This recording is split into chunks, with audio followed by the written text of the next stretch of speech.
right, everybody. I hope all is doing well. I kind of got this link out late, so I don't know how many are going to be catching this thing. I hope there's people out there. But I got my man Sharif and I got my other man Cody. We're going to be talking Dolphins, the tragic tale, the just really it's just this is almost comical how unlucky this team has gotten. Hey, Jose, my man Jose.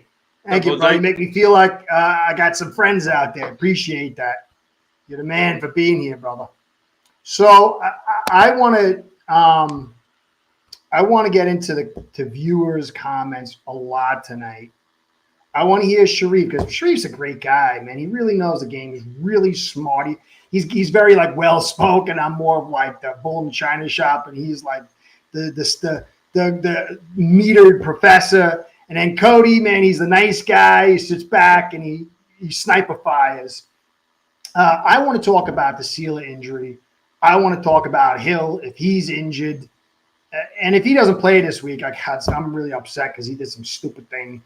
And then I want to talk about the schedule. Sharif had mentioned that. And I got my own little thing at the end. So I want to kind of hit things. But Cody, you're the guy, but Sharif hasn't been here for a while. So Sharif, just tell us, you said you stayed out of it for a while to watch things. Just tell us what you think, what you feel, and bring it all together with this crazy Sealer thing.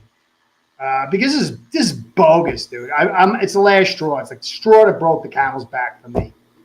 So, and guys, in the comments, anybody in the comments, put some stuff there. We'll answer that stuff as well.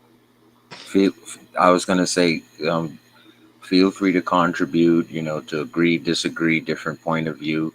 And that's what we did in COVID. And, we're going to continue to do that because everybody has their own perspective and outlook, What I noticed was something that, and this may bother some fans, but I saw like Adam Gase again. Not being able to pay attention to 5, 4, 3. Now you got to sprint down and use a timeout. And now you use the timeout for nothing because the team basically egged you on. That has been proven already. They actually egg you. So what I've seen is your face is down in your playbook.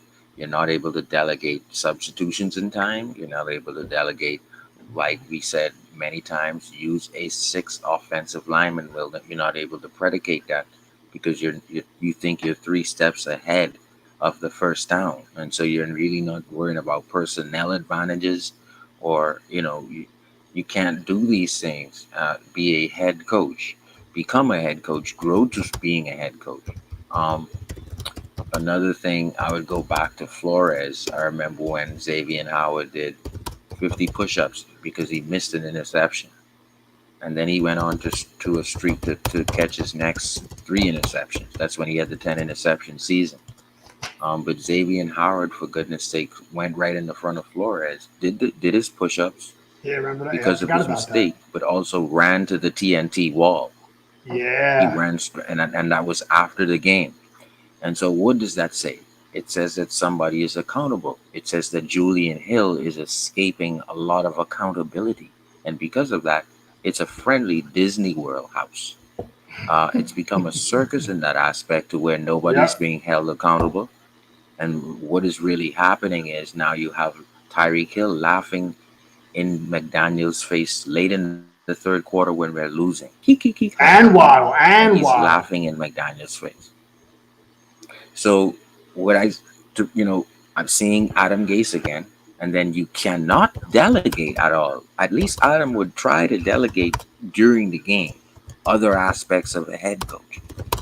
He absolutely can do that, and I think it's going to be a problem late in the season and in playoff games, because then you're going to have superior coaches outdog him and out nuance him in certain things that he already supposed to know, but he doesn't, because he isn't willing to grow as a head coach. He's just willing to try to be a couple of steps ahead, which is not bad for a number 1 and number 2 rating offense. But at this point, the penalties is going to hurt us, and we're not that good. The timeouts that you're using, the red flags that you're throwing, and you're inaccurate with it, That's hurting us. All of the timing stuff that you need, and we're not. All of the penalties. Nobody's sitting on the bench on the side of you when they make the penalty, or if they make the mistake. So that means you're a jolly person. And this is not Mickey Mouse Musketeers. And now you see Zach Seiler's injury. And if we know McDaniel, he's gonna sit you out even if you're close to injury because he's gonna be careful with you, right? So Seiler's probably out for this game, and that's. Oh, he's definitely out for this game. He might be out for multiple games. They got to see if he needs surgery, which is crazy. Surgery. I'll go into it later. What I think needs to be done as a result of this, but Cody and you guys, you can respond. Yeah, Cody, my man, what do you think about Fainier's little point? I'm going to get into it too, but tell me what you think. Okay. Was he talking about how to fix what's wrong with the Finns again? Was that his point? Yeah. Yeah, it's Groundhog Day. Groundhog Day with the Dolphins, man. It sucks really bad. I'm trying to be positive. I have to micromanage my attitude and just go, I'm just going to watch the Cardinals game. I'm not going to care what I want to win. I want to play well, but I'm just only going to think about the game because the rest of it, man, there's no path for me. There's no path where I go, oh, here's where we get it right. Here's the streak we go on. We lose. If we win, we lose. We lose this game. It's done city. We win it. We got to go play the Bills, and we got to play the Rams, and we got to play the 49ers, and we have to play a lot of really good teams. And is Tua going to uplift us to where we can all of a sudden beat good teams, even though this is the worst we've looked? It sucks, man. And I'm scared to watch Tua play, and that hurts my heart. I don't want to be scared to watch the guy. So I'm just going to enjoy the game. I'm going to try to just put it all out because there's too much going on as a Dolphin fan right now. We're all going through it. So, I don't know. I want to win. That's it. Well, you know what the thing is? I think the happiest I've been to a certain extent has been since I started doing this podcast. In other ways, I've been miserable because I just really wanted to evaluate everything. And so at the end of a game, if I saw a couple guys playing good, I was happy because I wasn't invested in the win. During the game, I was like a maniac. But then I quickly, because I had to get a podcast out, I had to go into just pure intellectual mode. And it allowed me, for me, the biggest thing as a Dolphin fan is the constant setup. And then it's like Lucy with Charlie Brown in the football. But I've seen this. I've said it's going to happen for since 2021. And so I always kind of saw possibilities, but I didn't. Hey, Cat, what's going on, brother? I didn't get the rope-a-dope that I had in the past. And so it's very clear for me, man. I'm like so crystalline clear on this team. And I wasn't a good guy for a portion of my life. I was a brute, and I was a bad guy, I would say, in some ways. And I really tried to turn myself around to be a good person and respect people. And when I did this thing, I said I'm going to do two things no matter what. I don't care what. I'm going to be honest and accurate. Those two I felt like were intertwined. And I was going to be nice to people, fair to people's opinions, and really amiable to people because I think that's the best way. I think that when you're not good to people and you're not honest, it destroys everything. Like Merlin from Excalibur says, when a man lies, he murders some part of the world. But I found that since 2021, that most Dolphin fans, they just want to believe. And most people that cover the Dolphins either don't know football or they're just out to give people what they want. And there's a small group of people that really want to be told the truth and that really want to see the truth. And there's a small group of people that cover this thing that aren't just about jockeying for position to have the most clicks and everything else. And so it's a very bad situation as far as I feel like being a cover guy for the Dolphins in that. But as a fan, I have never been so free because I've seen it. I've been there so many times believing, and then you get built up and then the heart gets ripped out. But I've always had this protection because I saw it. And, you know, I had one guy come on on the comment section on the podcast, like, you know, you're saying it. I have said all the things that are going on since 2021. Like, I mean, I don't want to be boisterous, but I've been so accurate. And you keep talking about the offensive line. You're so down on, but this is the deal. Okay, so I want to get into Fanier's how to fix it. Problem is, you can go through and you can find three major problems all the way back to Shula. Rush to win.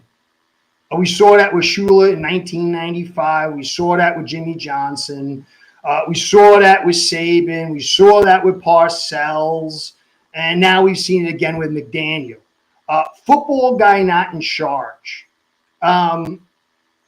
We had Parcells as a football guy, but he was in a rush to win. But you look at Ireland, there was battles with Don Ponte and Philbin. Philbin was just out of his mind. Gase had Tannenbaum. He had Greer. So it was this not a real football guy in charge because Ross was always, for this entire thing, had his hands into it. Greer is not a football guy. He's like a statistician or whatever. But Ross has had his hand in the pie the entire time. Poor executive decisions. When's the last time we've had an elite executive? The last time we had it was probably in the late 70s, and Shula made some real nice moves in the early 80s up to like Marino, and then he hit a dead zone, and then the early 90s he had a good – and then Jimmy Johnson on the defensive side. But other than that, these three things have destroyed us, and they will destroy us over and over again because these three things are the keys to failure. And you look at good teams, they don't do this. They don't do this. And so you can title your GM and owner is the core of a football team. Greer sucks. Oh, you know so much, Curtis. Well, check my history. Tell me where I screwed up. Tell me where Greer was smarter than me. And I'm nobody. But he's an idiot. He is literally. What is happening here is. No, that's all right. I think what has happened with Greer is you have to analyze this thing from what am I going to do for you, sir? You're the new head coach standpoint. I'm looking at it from that context. And he's gotten, you know, Van Noy. He's gotten the Eric Rose of the world. He's brought in, you know, all of these guys for Flores. And I think when Flores got Raekwon Davis in the third round, he almost broke the chair in the war room. I think Flores was like, "Thank you, dude, for listening." What I'm saying is, okay, it's another coach now in a 6-year tenure. 5, he's gotten exactly what McDaniel has asked for, and it has been absolutely wrong on it. Now, so you're wrong on the talent that you thought you had with the O-line. That's a different discussion. You're wrong in several other places because you think you need to leak the money because you put the money in 36% of your top players. So you think you need to leak money in other areas. You failed immensely in what you've leaked. You've brought in 5 of this position, 10 of this position. You said battle it out in camp, and you've been wrong.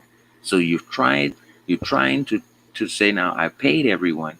This is the point now where Kansas City should have problems, and the Dolphins should have. Well, we're having problems because we spent wrong, and Kansas City is not having those problems. So we're having now the problems of why though, Sharif, could you just from your perspective, Chris, Sharif, from your perspective, break down what you see that Casey has done right.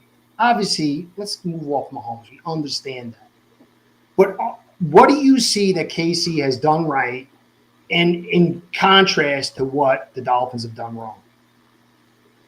I think what they realized was Tyreek is expendable. I think Tyreek was like a Laramie Tunsil thing for them. where they realize, okay, we've won a championship here. So what we need to do now is a percentage of this money is probably going to be in tackles and maybe in a good defender in the line, and the rest of it is going to be sprinkled out. And so they realize that their defense is the youngest still in the NFL, and they're very good. And so what they were able to do was transition from having a top offense and transition into a good offensive line, a better offense. Remember, he took 7 sacks in the AFC Championship, and he never made it to the Super Bowl that year because he got killed that game. And so they invested in the O-line. They invested in the young defense, which is transitioning out of now you have to pay all of these high-priced guys in Mahomes and this one and that one and Clark and the other stud defensive tackle that they have. So what the Dolphins have failed to do is, I think they could have kept Van Ginkel. That's a different discussion. I think they could have kept one or two other guys. Maybe even not be able to keep Christian and Hunt, but you should have been able to use Van Ginkel right now as it is. Just, hey, step in, Van Ginkel, let these guys heal up properly. And so it's things that Chris Greer did to follow what Flores wanted, which is the correct way that a GM does. But he's like you said, he's more of a welcome to the Miami Dolphins. What can I do for you, as opposed to the gentleman who's on NFL America Sunday night, as opposed to him who's a great talent searcher. He's a stud. He's a manager in the waitings. He's a GM in the waitings. I forgot his name. Who? He can't come to mind. The guy who's on Football America. Lewis. He's a GM in the waitings right now. He's a black guy. He's a black guy. What's his name? Cody. Cody. Everybody talks about it. Yeah, everybody talks about it. Louis Riddick. Yeah. Louis Riddick.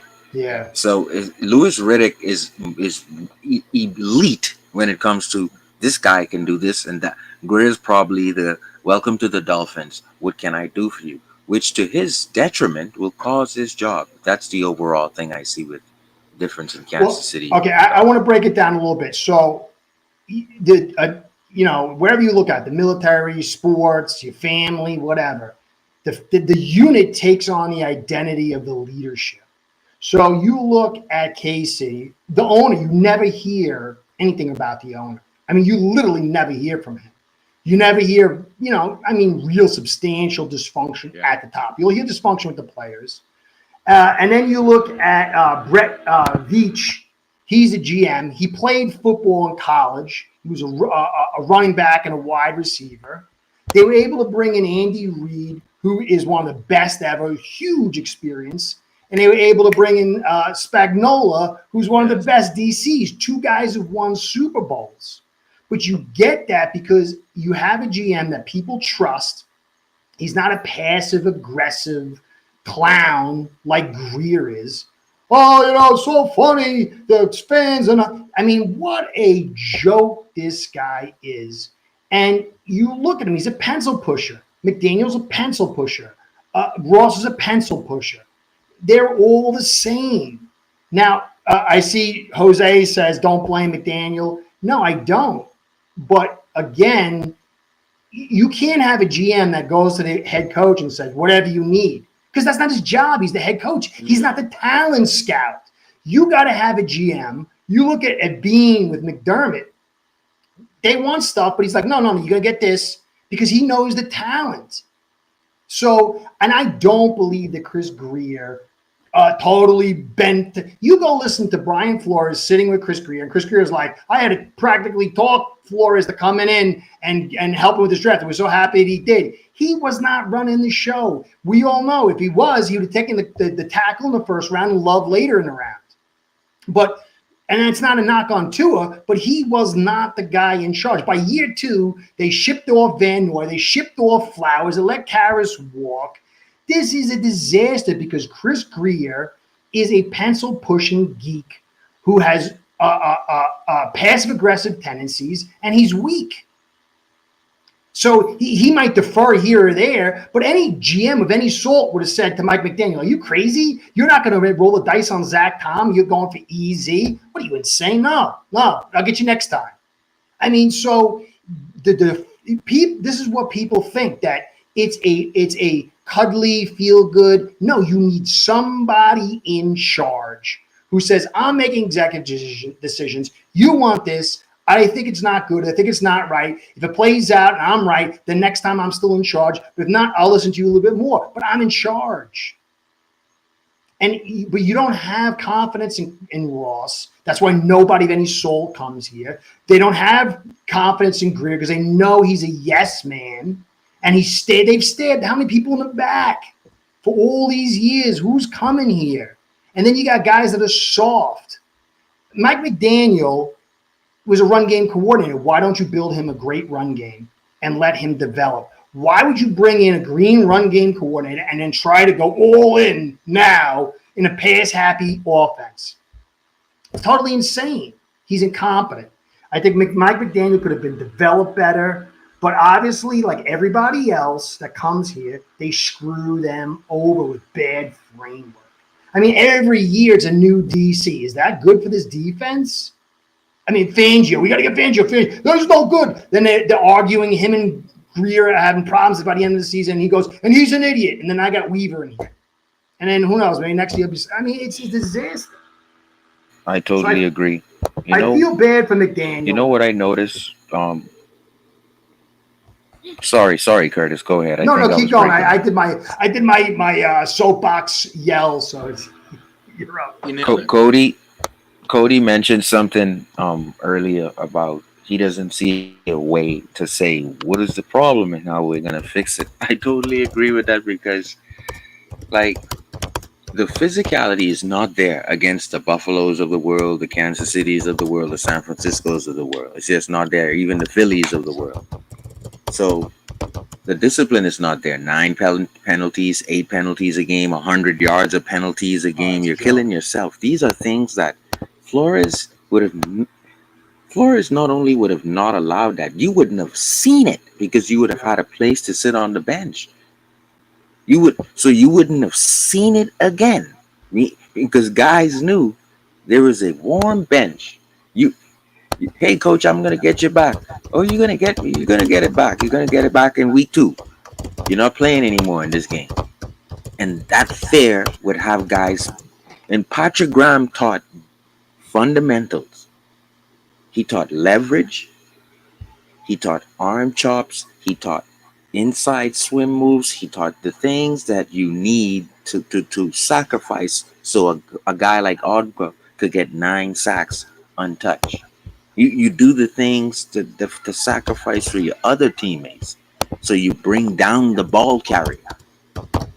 Flores had 36 players off the street, and this is why I'm saying I can't see a way.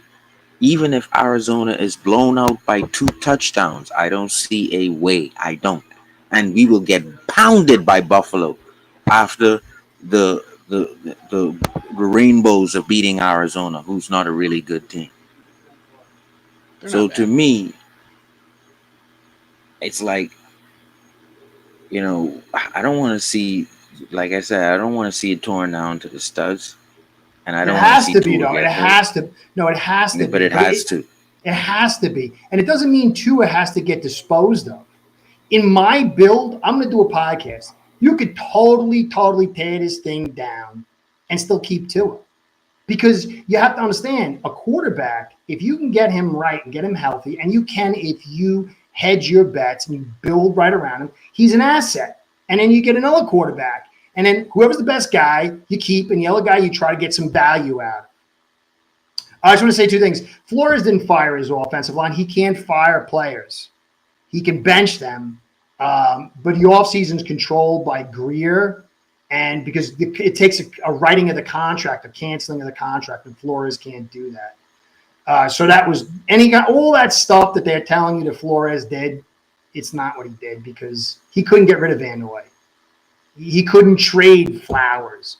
And to say that he wanted it Well, there was a civil war going on, according to Van Noy. What is he going to be even listening to Flores anyway?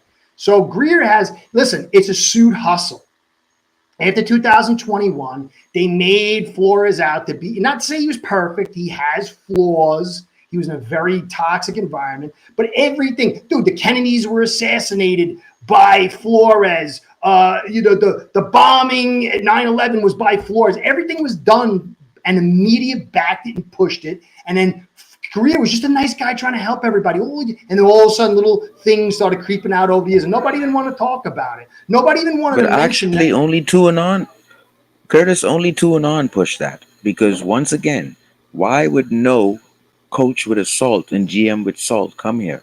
Because they know Chris wanted Flores to come on the boat, and it came out inside the court documents that yes, you look like a sneaky rat wanting Flores to come on the boat, and Flores said, "No, I'm not coming on the boat with Brady." The media never pushed it, and that's the key, because the majority of the fans listen to the big time media or the vast majority of the media, and the media never said, you know what, Ross was kind of shady. He got up on the stage and he had Brady and Peyton ready to go, and he lied to us and said Tua was this guy, and we're looking for a head coach. He lied to us. Nobody ever said anything about that. And I'm going to be the third coach knowing that a guy, exactly. I'm going to be the third coach knowing that a guy would slime me and then turn around and go back to Ross and say, we need to get rid of this guy. He's insubordinate. This is the kind. No, they're going to get rid of Greer. There's a lot of things that go into it, but they've got to. Yeah, it's not to say that I'm super genius football guy. I saw it, but the football people saw it before me. But the thing is that if somebody on a low level like me gets it more right than your GM on a consistent basis, then your GM is no good, because that GM's got to be so dialed in that a schmuck potato head guy like me should not outdo him. And I've outdone Greer. And, but that's because I live this thing, but I'm still a nobody, So this is why, because I got it more than him and I'm nobody, Greer is a less than a nobody. So I want to make that abundantly clear. Chubb, we wasted so much. You know why? I personally think that after Flores incident, they wanted to raise ticket sales, and they had to create a good image of Ross good, Greer good, Flores the devil underneath. And so all these remember, you have to understand, I'd love to talk about this for people. The media understands psychology. They have a multi-million-dollar media wing, and they understand how to manipulate people. There's a whole thing that came out in, I was reading the article, it was like one of the top institutions, and they showed that 70% of people will believe a rumor or a total off the wall conspiracy in Twitter and in social media more than they'll buy actual facts and information. And the Dolphins media knows this. They know that people have a short attention span. They know that they're hooked on opium. They want to win, and so they run psyops on the fan base. And the suit hustle was that Flores was wrong for everything. And they're going to do it again. The suit hustle 2.0 is on its way. And so these big moves are psychological moves, not just necessarily on the field, but the fan base gets the dopium, they get the high. And then once you get them high then you can point them in the direction you want. The media is extraordinarily powerful, guys, way more powerful than I know or even you know. I studied it. I spent a lot of time studying it. It's control. They know how to control. And I've said a couple months ago, I said, I wonder if the Dolphins fan have Stockholm syndrome. Because just a short while ago, everybody hated Greer. Everybody hated Ross, even before Flores. And then the people have done all this damage. They defend them like they're like Jesus. How do you say that about Ross and Greer? They're such nice guys. And then here we are again. And the thing is, right, we've just been told as Dolphin fans 2 years from now, there's a game going to be taken away from us because we're going to use that in Europe or whatever. And so now, what's that? I didn't hear that. Fans, tell me that again. I didn't hear that, Sharif. Tell me again. It's been said that in 2026, a home game that was supposed to be our 8th home game is going to be in Europe. So fans who paid their hard-earned money for advanced season tickets, yeah, they're getting Hosed. they're getting the chicken neck. Yeah. So the thing about it is, what am I getting at? I'm getting at, why did Stephen Ross not void signing everyone? And he agreed to sign everyone because he wants the fan base to know that Tyreek will be here, Tua will be here, Waddle will be here, Chubb will be here, the big guys will be here. So the guys who want, the fans who want to and invest more in what this will look like as number one offense, you guys get to see this for a couple more years. And I think that was more the case than being accurate as a football mind, being accurate as a scout, being accurate with the accuracy of the player's talent. What was more important was filling the seats in 2 years, and it's shameful, sad, and it's 27 more years of the fans having to wait for a winning team. But this is, Sharif, this is the thing that got me. You know, I was supposed to cover other teams, and my sponsors, they wanted me to. And part of the reason I got like my budget cut was because I've stuck with the Dolphins. I haven't covered all the teams because it was so paramount to me to make sure Dolphin fans saw the truth. And I stuck by my guns to try to help the fans out. And I've watched my numbers go down because the fans themselves, they have power. Not as much as we'd like them to have. But if the fans themselves allow their team to do this to them, then there's no hope. And for me, that was the thing. That's why I tried to be accurate. I've tried to be honest. I've tried to play the middle of the road. I've stuck to my guns. You know, even after the Broncos game, everybody's, we got the best run game ever. And I'm like, I don't think so. And it's like, but I was right.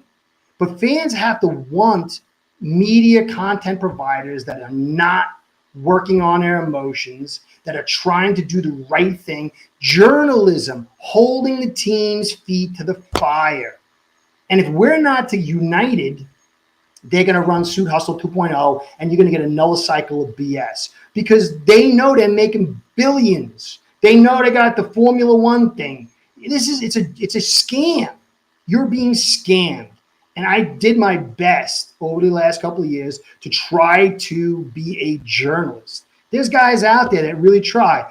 You know, there's a bunch of guys that I like, but there is mostly, and they know it. You know, I feel bad, some of these guys. They need a lot of views in order to keep their sponsorship. You know, and so they got to do opium. Think of this, the betting odds, right? Think of the people who'd have guns put to their head if Tyreek Hill gets arrested and God forbid he could not play. Oh yeah. Think of the guns to the head. It'll be like Snatch, the movie. That's how powerful. I'm telling you. So it's important that the Dolphins put in the fans' mind that we've locked up everybody until 2027. So you should lock in tickets because we'll do everything possible to unlock Tyreek and get him off of the street pavement and get him into the game an hour ahead. We're doing everything possible for this fun offense. We're not worried about talent. Fun offense. We're not worried about if the offensive line could be. If we failed on 2 second-round picks in a row, if we may fail on Cam Smith as well, that's 3. If we're not worried about if we're inaccurate, if we're laughing, offensive line is, you're worried more about. We're worried about butts in seats. That's all it is. 2 seasons. But the Dolphin fans have to unite. They have to demand a winner. This is why all this stuff, like, it bothers me, man. It really does. You know, I've been doing this since '78, and I hate seeing fellow fans get hoodwinked and hustled. I hate seeing my team garbage. But Ross is the dumbest man in the world when it comes to understanding football, where he's been totally hypnotized by the people underneath him, or he really doesn't want to win, and it's just a hustle. And that's the thing. You need unity. You need journalism. You need fans who really care about accuracy and not, you know, we can do it this week. I know we're 1-15, but if we get it's like, it's ridiculous. And you're going to just get this over and over and over and over again. Just got to pray that and then I'm sorry, what, buddy? No, man. I say we're 1-50 a year, and then you get pounded next week by Buffalo. So it's We like got you could two never big escape passing that. games. Next year, we're going to get him. You see Tyreek, he had 200-yard games. Just think what's going to happen next year. We could do it, a couple draft picks, and we're going to do it. Same thing every year. Total used car salesman job, dude. Yeah, we had a first rounder. We should have traded back. Dude, I wanted Sweat and I wanted Jackson Powers. We could have had both of them in the second round. Just imagine those guys. Oh my God. That was my picks. Don't get started. Those were my picks. Those were my picks. And we could have had them. Sweat. Even if you traded back 5, 6, 7 picks. Oh, you draft them too high. That guy's a monster. Oh, well, he got caught with the DWI. We were Mr. Bomb. We drafted Mr. Bomb. How obvious was a hit with Sweat? You know what he would have been our Paul Pierce, but better. Greer's incompetent. Chris Greer blown. You know, Chris Greer, listen, he said he has 21 individuals he has go out and scout for 9 months. He has 4 of them are women, right? And I said this inside the Dolphins email. They do a wonderful job. I said it. I remember saying it at the time, and I regret it because I knew who Panay Sewell was. And just like you said, you saw Zach Tom, you saw pedigree guys, you saw the kid from Texas who could have taken over for Christian Wilkins. You saw the other guy who probably could have taken over at guard or center. Oh yeah, I saw really Cesar Ruiz. Oh Cesar yeah, Ruiz is an all-pro center. Yep. Panay Sewell. What about the guy now in Tristan Wirfs? Like, these were guys who Chris Greer could have just easily picked.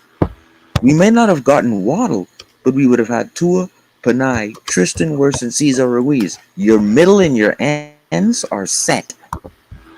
Your middle and your ends are set. Tua can then step up, step back. He's got 2.9. See, Tua would have 3.9 seconds with that line. My point is this.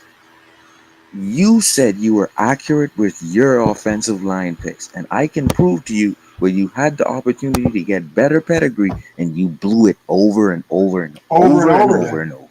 But do you notice that the media and all the people were telling you, oh, offensive line's not that important. Skills. It's only skills. It's an offensive line. It's about coaching. Mm-hmm. Trust in Butch Barry. Remember, trust in Butch Barry. Listen, I remember when they said Panay would come out this year.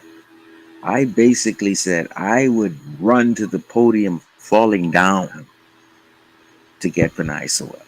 Ooh, I got a good one over here. I got one. Oh, I got a good one here. Come on, keep going. I got a good comment. Keep going. He was a generational tackle coming out. How did we miss him? As a 16-year-old, this kid was pushing over D1 guys. He's a Haloti Nada type guy. Dude, we could have had Penny Sewell. We could have had Jackson Powers and Sweat. We could have had, as much like Wilkins, we could have had Williams or Lawrence. Lawrence, who I wanted. I like Wilkins, but I wanted Lawrence. Look how good he is. We suck. I want to get to a good comment here. Hold on a second.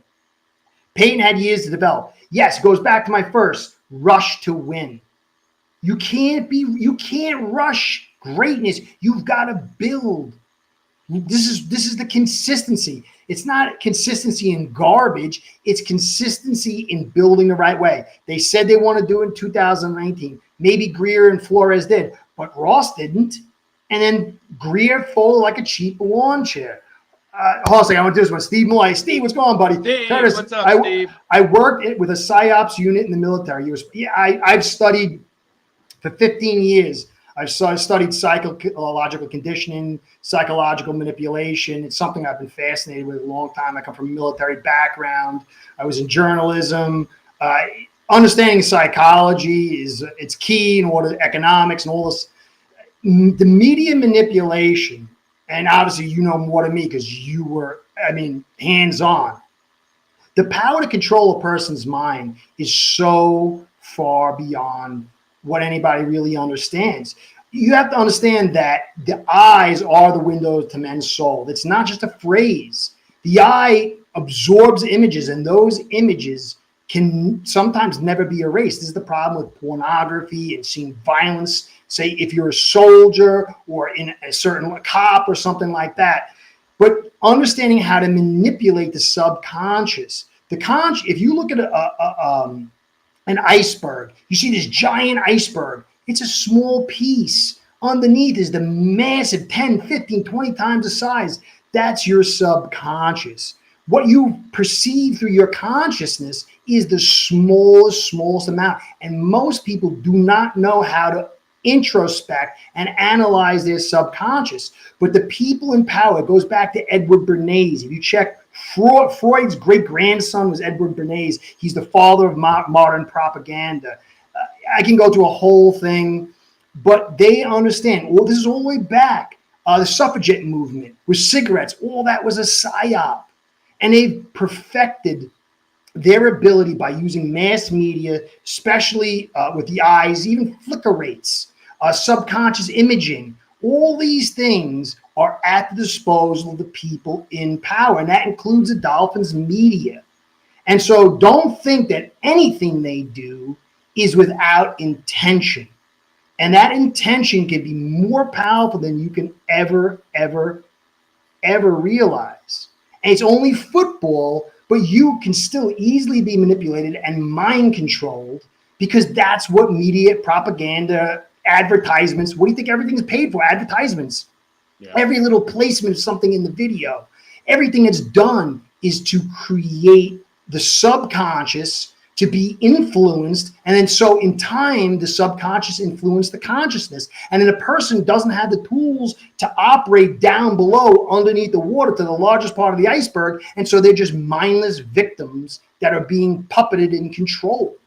And this is why journalism, the fourth estate, is so critical, even in sports media. But we're losing that because guys don't get access. They get denied access if they do the things the right way. And so it's only sports, but manipulation and mind control and the money you invest and the time and the emotions, it does make it more than just a simple game. Understand what's going on in this world, even with your beloved Dolphins. Yeah.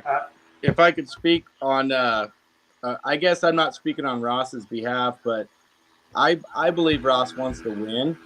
And I believe winning's going to make him even more money. He's not afraid to spend money. It's clear that Ross will spend money. I think the guy spending the money for him is the one blowing it. I think if we had a real GM in there, a real football guy, that money would have been spent well, and Ross would be making enough money, and he'd be winning games. He'd be going to Super Bowls, whatever. That's how he really makes some bank. But I think Ross is an idiot in terms of how to build a football team. I think Greer's an idiot in terms of how to build a real football team that can compete. And I think Ross is throwing enough money at everybody and everything. Like, imagine going to those press conferences and going to practice, training camp, and they're feeding you lobster and they're feeding all the reporters steak. And I mean, there's money everywhere that Ross just throws out, and they're the number one rated team, all those different metrics they did. Ross is throwing out money, but the guy who's spending the money doesn't know what the hell he's doing. That's where I'm at now. And I've been watching Dolphin games since I was 16. I've been married 17 years. I haven't missed one game. I've put so much money into the Sunday ticket for years. Now I don't pay a dime. I'm not going to say why, but I still don't miss any games, and they just break my heart. And right now I just think it's a tipping point, man. And it's like you're in a cult, with the media that you were talking about. And then something happened that Thursday night when Tua got that concussion, and I thought every narrative that I was hoping we're going to prove wrong this year, because there's always a narrative that we're trying to prove wrong. Always. But we never prove it wrong. I love Tua, man. Like, I really am passionate about that guy. But the narrative is he can't play a game without getting his head wrong. He can't win a big game. Is he going to just change that right now with this team? I don't think so. You're talking about the Kansas City Chiefs. Yeah, they got Reed. They got Spags. They got a GM that's been there for a long time. we have a brand new coach. You can call him a brand new coach still, and Anthony Weaver, a brand new DC. But we have spent all this money, like we're all in. That's what you do when you have Reed and Spags, and I think their salary cap looks even better than ours right now. Oh yeah. Oh no, we're incompetent. I'm gonna do a break. I plan on doing two things. I'm kind of breaking out of this certain funk I've been in for a couple of years, doing this thing.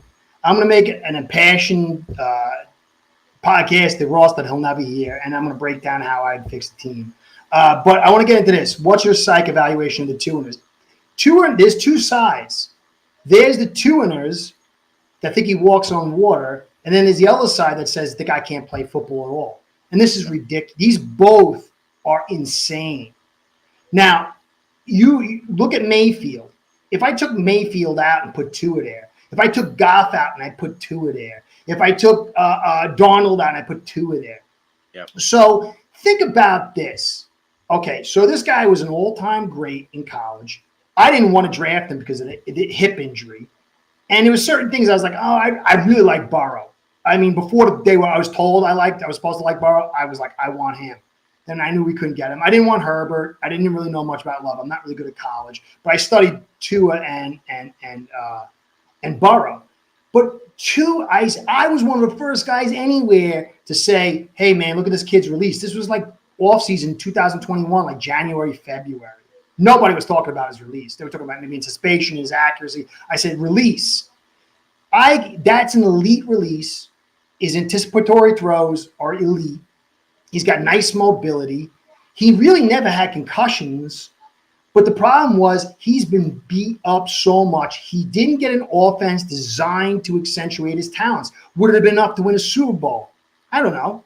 But he could have had more success. We have no success.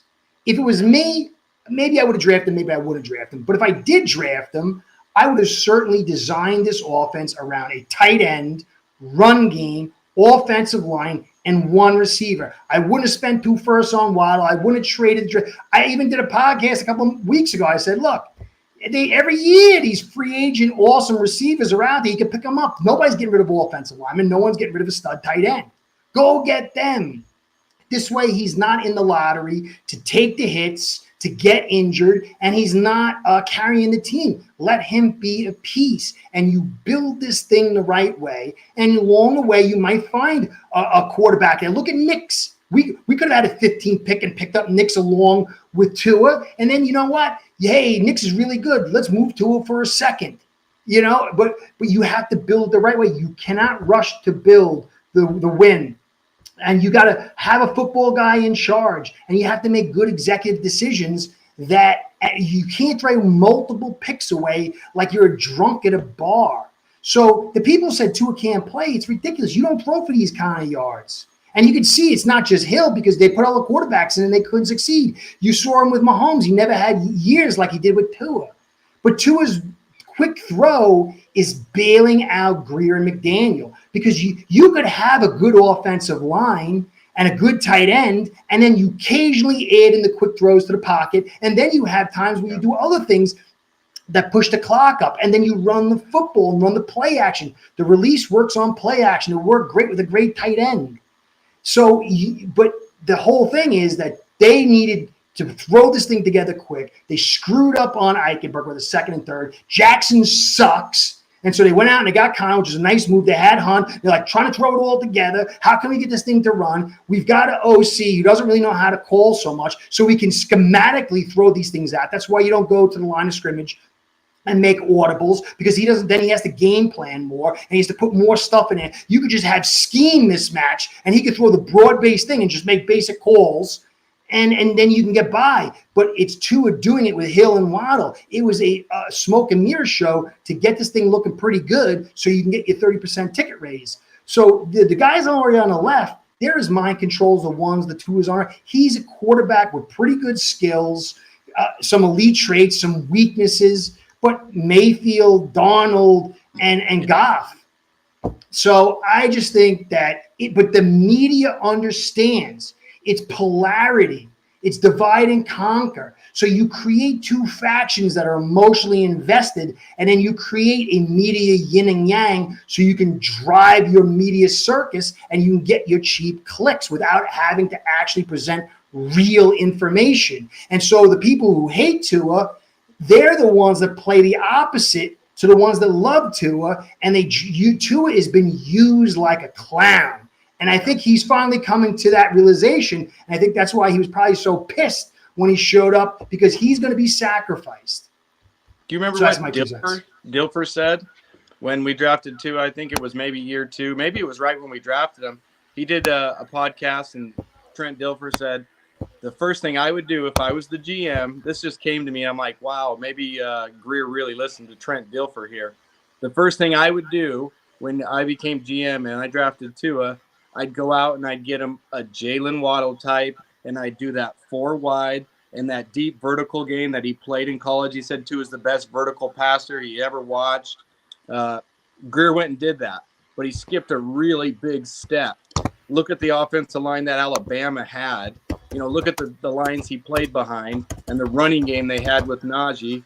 He just went straight to the let's play this wide 9 offense, because Tua can really throw the ball vertically and stretch a team, even though he's got a noodle arm. He's been doing this whole career.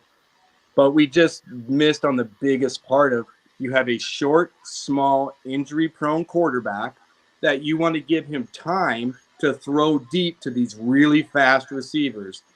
If you had an offensive line, it wouldn't have to be just the quick throw. He could go through his reads. He could run some way deeper progressions. So I just don't know that you use the word incongruent, and I always want to steal it from you. I'm a math teacher, so we use that a lot in 5th grade. But it is so dead on. This whole thing is incongruent. You pick certain players and you build around them. We picked certain players, didn't build around them, spent money on other players that didn't really fit. They're gone 1 year. It's just a mismatch, and it sucks, man. And I want Greer fired. I don't care if we keep Ross. I just think if you really get a guy in, like you said, that has some balls, that knows how to draft a team, and says, Greer, Ross, you got a shit show going on. You got a lot of money. I'm going to help you spend it the right way, and you're going to have a winner, and you're going to make all the money you want. Just leave us the hell alone, because I've done this before. I know what I'm doing. Who is that guy? I don't know. But I think if we get rid of Greer and get a right guy in there, I think Ross can work. Personally, but he's got to drive it that way. I'm sorry. Go, Shreve. I'm sorry. Just want to answer some comments. No, I wanted to respond quickly because Cody's making a great point, and I want to just expound on that, because what is happening here, right? The dynamic of where, because Curtis brought up something. Where is the dynamic where Stephen Ross says, we was going to build this team through the draft and get younger every year in the second press conference with him and Flores? This is what Greer said. And Steven stepped in and said, there's an opportunity for Tyreek. Let's go now and go big. So Stephen Ross, example, stepping in like Jerry Jones once again. Is Stephen Ross and say, let's match my Formula One excitement by bringing someone in here now, as opposed to Chris Greer probably having our best in heart, saying, let's build this team the right way, and let's build it the right way over and over in a 3-year span. And then Ross stepping in again. Let's get the Chubbs of the world. Let's get Armstead. Let's go now. And so so Chris Greer is a softie when it comes to me. Chris should say, look, let me do my job or fire me, bro. Because I had a plan with Flores. I said it to the press. We're going to build this team the right way. We're going to build young, and we're going to be young for a long time. All of a sudden, whoop, that's been thrown out of the door. And then the second time now, it's like a second chance of a second rebuild, because the first rebuild failed. It's like the second rebuild now where, whoop, we're going to go fast track again. Oh. And so to me, it's Stephen Ross's dynamic stepping in like Jerry Jones, affecting a GM who maybe had our best interest in. Well, but the thing is, though, with Greer, it's not that he's soft; he's got no character. So he hired Flores. It was his job to protect him. It was his job to hold up to the deal, but he didn't want to lose his job. So his job, his place mattered more than his honor. And so he's just a guy who'll do what he's a yes man. He's a yes Armando man. just nailed it.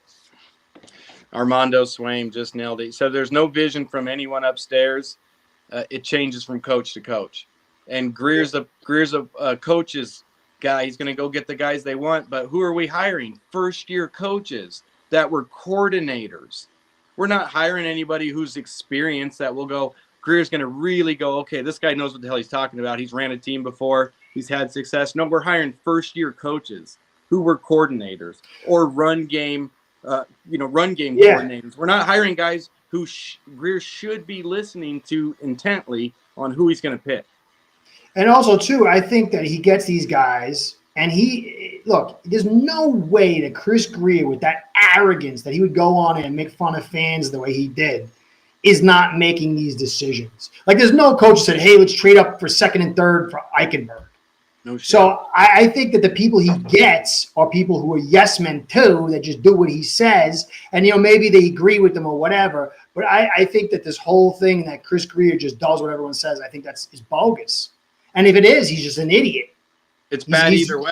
Yeah, however you slice it. But I think he's just a man of low character. I just want to Fitz is a play. No, Fitz. You have to understand with Fitz and Gailey, they were mastered that system. There was one time where Gailey talked about Fitz. He saw the defender's hand technique, and he knew what the guy was doing, and he called the route and got a touchdown off of it. So Fitz could extend the play. He was clutch. He had guts, but he had mastered that system. And like Tua was supposed to sit there for a couple of years. That was the plan. Fitz was not supposed to come out. Gailey didn't expect it. Flores didn't expect it. I'm not even sure if Greer did. Somebody came in and forced that situation. Tua would have been much better off sitting about 2 more years, letting Fitz carry his team for 2 years, building this thing underneath them. But somebody And so that's another example, Curtis. That's, someone, and it's always rushing it. That's a third example. So beyond my 2, what I explained, so somebody is saying, Greer, you had a plan to build it the right way. Whoop, we're going to do this. This is my team. And it's rotten. Here. It's really rottening our team, man. Yeah. Ross is getting old, man. He's throwing everything at it these last few years, and it's pretty clear. So. Exactly. But that's the thing is that all can come on, guys. We can see it. It's clear as day. Sucks. But what do you do when the owner sucks? You know what I mean? What do you do when the owner sucks? You just pray that something happens and he passes the baton, or he gets on P. Diddy's list or something and just gets canceled. That'd be great. Oh, yeah. Exactly. Because what is this nightmare saying, guys? What is nightmare saying? He wanted to do something and then he shifted. What is nightmare saying? You should look up how many passes over 50 years through the sire he has accomplished since he's been in the league. Who is that? Tua you're talking about? I'm trying to understand it. I'm going to say passes over 50 yards through the since he has accomplished since in the league. Yeah, he's thrown a lot. I mean, yeah, a lot of it has to do with. But Tua can play. He can throw the football. Remember, he couldn't throw deep. But I saw somebody saying, can he run Mahomes' offense? No. Mahomes is elite, and Mahomes is ultra mobile. Can he run Mayfield's offense? Can he run, say, the Rams off? The Lions? Yeah. I picture him on the Lions. I go to bed at night. Oh yeah, yes. What would he be like on the Lions, man? Oh my God. Well, here's the thing too. Look, steal the Steelers and Ravens game plan. But they can't because we're not patient. They need flash. They want the people in the hot sun to have the big offense. Look, we won the championship when we had a really good line, running attack, one elite receiver, and a pretty good quarterback, and unbelievable defense. And then we had Marino, who's way better than Tua, and better. He had a Hall of Famer at center, and he still didn't win it because he was one-dimensional. And why did we try to replicate that? And here's another thing too. Like I said, this might have worked 10 years ago when it was fun ball. But the league had moved. And so you built this thing in the most extreme fashion for fun ball, but fun ball was gone. So it's like Greer is an utter inept idiot. Either he just wanted to put people in the seat and get 30% on the ticket sales, or he's a moron. And I can say that because I've been saying this for years. I've said it for years, what I'm saying now. I am not, just saying this now. I've been saying it for years. And keep going. I'm sorry, Cody. No, sorry, Curtis. I want everybody to think about all those people you argue with on Twitter, man. There's so many people that I go, I'm going to save a receipt on this dude. But these guys, man, you call them haters. There's some guys that are ostracized on Twitter. I haven't been on that long. I was on a long time ago, but there's guys that have been calling Greer out, have been just picking apart all the different things wrong with this team and Ross's tenure. And people hate these guys. They're negative Dolphin fans. I've never said anything bad about this team except for at the end of a year when they finally let me down. I was confident as much as I could be. I know there's holes, but there's faith. But I never really said anything too bad about them until they finally let me down at the end of the year. These last 2 years in the playoffs, they were cool. They let me down. It was a heartbreak. But just watching what's going on now, and it's a totally different type of reality that I just feel about this team. And I told you it's like a cult. Like there was this moment of clarity where I'm like, damn it, there's a bunch of people that I thought were assholes that knew what the hell they were talking about. And we really are in a bad spot. And I'm going to verbalize that. Sorry if you get mad at me and say that I'm not I'm a bad guy, but I love this team. I never talk bad about them. People always say, you think you're going to win every year, dude. But it's clear, man. And I feel bad for everybody that thinks we're going to fix this season. There's some cool people I know that really, I think, know ball that really do think we're going to win. And it's that media control. It's years of being a Dolphins fan and you finally see a glimmer. So you're sure as hell not going to let that glimmer go, man. You knew there was a glimmer of hope. There's a psychological term called cognitive dissonance. Yep. Cognitive means mind. Dissonance means disharmony. And so everybody is like this. You have an emotional investment in something. You have a faith in something. If somebody brings information that's contrary to that feelings, that desire, that hope, that faith, immediately your brain starts to have disharmony and you reject it and you get angry and you push it away rather than examine it. And they understand this. They understand that people are like this, especially in an emotional game like football. And so this is the problem. But this is why you need good journalism, and you don't need hopium pimps, So I just wanted to answer one thing. He's 1-5, but okay. So I did a trend tracker, and Scott was doing this with me, and I added some other stuff. Go check the blitz rate of all the top points teams this year. It's all like in the 30%, high 20% range. We have 13.7. That says way more. People say, the O-line, why do you keep talking about the O-line? Because it sets the table for everything. If you're not getting blitzed, that means they don't think you're blocking long enough. They can keep 7 guys there. You're not running them out the freaking planet because you're not run blitzing. You're not pass blitzing. And so if you're not getting blitzed, you don't have those opportunities. Now, you can get blitzed and get blown out and get sacked. But if you have a quality blockers and secondary blockers, you pick the blitzes up, you have a thin secondary, and that's where you get the big plays and the points. All the top teams have it. We were blitzed 25.5 in 22, 24 point something in 23, and this year 13.7. And if you track 23, midway through the season, the blitz rate began to drop because the book was out. That says it's not about 2, it's about more than 2. It's about more than 2. Yeah. One thing Curtis talked, if we want to keep it on psychology a little bit, I read something. I need to kind of vet it more. But it said that over 50% of people don't have an inner monologue and literally hear a voice in their head, which I'm like, how can they not? But you see people, I don't want to be mean. I'm a teacher. I work with all different levels of IQ. Also reasons that they're not, reaching their goal, not just because their IQ, other factors in their life, but you see people that, man, they watch these fake ass videos and they go, oh, I'm fired up. That looked like the real thing. There's a really large group of people with low IQs that apparently don't even have an inner monologue. Like That's crazy. How easy would it be to just, let them know, hey, we spent a little money, watch the Dolphins, put some money into the Dolphins. But that's it. They know. Listen, they have AI that does demographic searches now and actually scrolls through your Twitter and your Facebook, and then they begin to compile through analytics directives on what people are seeing and how to manipulate them. This is called full spectrum dominance. The military has been using it for about a few years now. Even Trump, when his first victory, is one that he did that as well. And so you have to understand that the tools being implemented in order to manipulate you are beyond the scope of your understanding. I can't believe not having an internal dialogue. I mean, I can't shut my thing off, man. I can't. That's crazy. Yeah, just crazy. It's but what are you gonna do?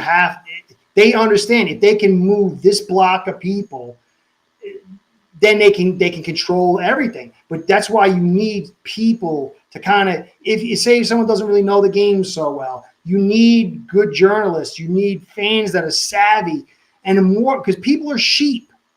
They follow the trajectory of the masses. Very few people really critically think. It's not easy. I mean, I do, but some areas I don't. I've had to learn over the years. But like this with is your wife, probably? Oh, forget about it. Dude, it took me, man, 16 years before I freaking, she's a disaster. That's what I try to teach kids, man. I try to teach kids about critical thinking and fake news. As early as second grade, I'll show kids pictures of a tiger mixed with a bird that looks real, and it's an article about how we made this new tiger bird. And I ask the kids, how many of you think this is real? And we have a really good discussion every single year.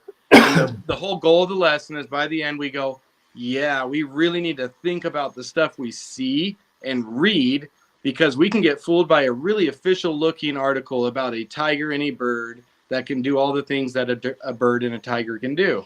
So the critical thinking, man, that's what I try to teach my kids. If they walk away with anything, just to be able to look at something and think about it at least 2 to 3 times before they make a decision on it. Well, I was going to be a teacher. I was one class away from being a teacher, but I really took education seriously. And if you understand, the modern educational system was developed by Freudianists, industrialists, and Pavlovian tendencies. That's why the bell rings. Pavlov's dog, you ring the bell and feed him, and eventually you don't feed him, you ring the door and he salivates as if the food's there. So the whole idea, and this was tied in with Bernays, that's why you have multiple choices.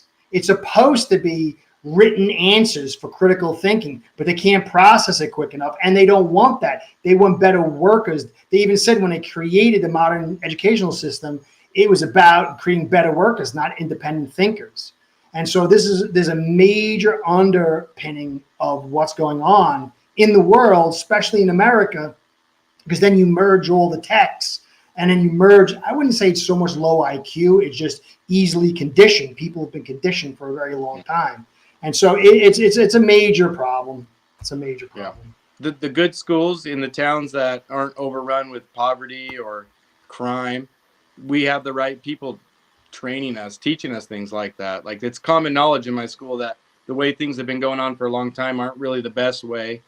And we want to have critical thinkers. So the way I teach math is just, I know this is a Dolphins podcast, sorry guys, but the way I teach math for kids how to add 8 plus 7. We don't just 8, 9, 10, 11. We talk about 8 and 8, 16, 1 less, 7 and 7's 14, 1 more. Maybe you could take that 8, turn it into a 10 from that 7. All different ways for us to add. And people get really mad. They call it Common Core math. But I'm here to tell you, it's literally just teaching kids how to critically think about numbers. Mm-hmm. And it's easier for some of these strategies for some kids to access than others. We don't see numbers the same way. So don't get mad at Common Core math. It really is a critical thinking strategy, basically. So no, I kind of do some of that myself. I've always kind of done that. But I always love numbers. But I think route memorization is key, but then you also have, as you say, I never thought about that before, critically thinking numbers. I'm homeschool my kids, so I'm going to actually start doing that. I had to memorize to be or not to be the last week. I got my 12, 11-year-old, 13-year-old memorizing that. My 8-year-old couldn't. We're getting there. But the internal monologue, I didn't know that. I got to check that stuff out. Well, let's let the people off with your prediction for Sunday. I know Steelers out. Hill might be out, but what are you thinking about Sunday? I thought it was going to be 21-17 Dolphins, but without Sealer, I'm thinking 24 or 21-17 Dolphins lose. Okay. James Conner is an unbelievable running back. Terminator. He is a beast, and there's the potential of when he's running inside that he's going to draw guys up in the box and the leverage, and that's going to open the second, because they're going to have to blitz a lot more in order to stop this run game. And he's still going to get his yards. But then the problem is Murray can scramble, so they're going to have to occasionally have a spy. They're going to have to control their rush lanes, and that's going to slow down the rush. And then if they pinch too much on a play action boot, then last week he ran like 40 yards for a touchdown. Yeah. So I just don't – I think we're going to be able to run the football. But you saw last week we could put lots of yards on, but it doesn't run the DC out of his game plan. It doesn't change what the defense is doing. It doesn't really lead to points. Now, if Hill's there, it's going to be good. But if Hill's not there, Cater's not there, and then Sealer's not there, yeah. I don't know. Storm Duck playing? No, he's out too. So you're going to have to bring Bonner and Needham in. And so I don't know. I don't like it. I don't like the chances, because this guy Connor he loves to run violent. And I said at the beginning of the year, this A gap is weak for us. You pull Sealer out. People are saying they like Benito Jones, what he's doing. I don't know. That's not my eval. Peely is a backup. He could eventually develop into something. A Chop struggles, and then a linebacker, because they can't attack, stack, and shed. And this offensive Beacham, I thought was going to be out, but he's going to be in there, right tackle. It's a good offensive line with a good tight end. This is going to be a very hard game, I think.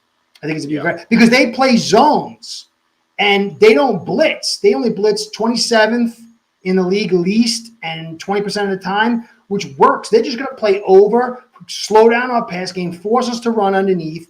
If we get a penalty or stop behind the line of scrimmage, we get off schedule, and that's how teams have been playing us. But this team can put points on. They average 21 points. They played the Rams, the 49ers. They played Green Bay. They played a couple of really good teams. Chargers. They beat Chargers. Number one points defense in the league. So this team is not a good team, but they're going to be tough for us. If we could beat them, I think fans should be ecstatic. I don't know what's going to happen the rest of the season, but I would hold my head up very, very high without Seal and Hill, and we beat this team. But that's my thing. I did a podcast trying to say, guys, Arizona's not garbage. People are like, oh, it's a Walker Park. The Bills, don't overlook this team. You win. You deserve to hold your head up. Tua comes back. He leads to the victory. It's a darn good win. I just don't think so now, man. I really, really don't.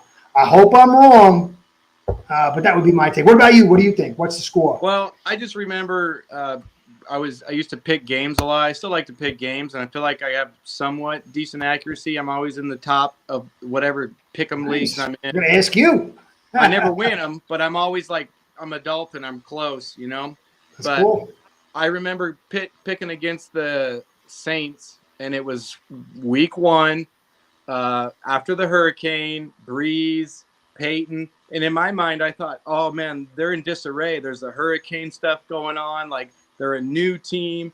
And then I saw how pumped up everybody was and what that did for that team. And then I continued to see that more and more in different situations. And this is one of those mini situations just like that. We're getting Tua back. We literally believe he's the only guy that's going to take us where we need to go, because we've seen that we can't do shit without him. So I thought this was one of those situations. But then Sealer goes out. You're like, oh, my God, that's a huge blow. And then to hear anything about Hill, you just start going, okay, we're doing it again. The Dolphins are doing it again. So you thought you were going to win. Maybe this is good that now I think we don't. And because I was getting my hopes up with the momentum and the way things were going with this situation. But I really want to win. I know we're not going to beat Buffalo. So what does it even mean if we win? it means we win, and Herm Edwards would be proud that we enjoyed the win. You know, you play to win the game. I don't understand. What do you think about this injury to Sealer? I've never heard of that in my life. Well, it's an orbital bone, right? Yeah. I feel like I've seen. So a player hit him in the eye. We were told a player poked him in the eye. Do you know how hard you have to hit somebody through the mask to break an orbital bone? Unless you got like all 3 fingers taped and it was just a complete. But you would lose your eye. I could put people's eyes out. So Sealer just obviously has one eye right now. No, but it's the bone that broke. This broke. I'm just trying to think of, and your face mask is going to be, your cheek's going to be getting hit. How do you get, you'd have to be like, I don't get it. Did his face mask come off maybe? I don't know. I don't know. It's just another Dolphin thing. It sucks because I love Zach. Someone was telling me the Dolphins are weak, 2024 NFL's weak, and then they started citing, well, Alex Mack played in the Super Bowl. He said Alex Mack played with a broken bone. Phillip Rivers played with a torn ACL. Ronnie Lott cut his finger off. And I started thinking, well, yeah, Alex Mack played in the Super Bowl. Phillip Rivers played in the AFC Championship game. Yeah. Ronnie Lott cut he was wrong. He thought it was like so he could play in one game. No, he cut it off in the offseason so he'd be healthy for the next season. And Zach Sealer has a broken orbital bone. We're 2-4, and it's week 8. Do you really expect the guy to go out there and gut it out like it's he's not never his going to play fault. another game? To me, it'd be like, how did that happen? I mean, because it's Friday. You're not practicing hard. It's not like a contact drills on Friday. Unless Mike was like, hey, this is the one day we're actually going to go hard on Friday. Nah, there's no way on a Friday that you're hitting. It's just it's a Dolphin thing, Curtis, and it sucks. But, hey, let's just try to enjoy the game. And we know what's going to happen if we lose. And we already know what's going to happen if we win, too. So let's just try to enjoy it and try to have fun. Yes, sir. All right, Cody. Guys, I appreciate everything. I hope I was coherent this time. We got into a little esoteric stuff. It's good. We'll get back, though, man. But I appreciate all you guys in the comments and the viewers. Sharif, I guess we lost him. He'll be back. Cody, I always appreciate you. Guys, be well. Enjoy the game. Let's just hope we get this right. And let's stick together on the truth and the facts and the information and hold the people's feet in power to the flames so they do what's right. You guys are best. Cody and Curtis saying have a good night.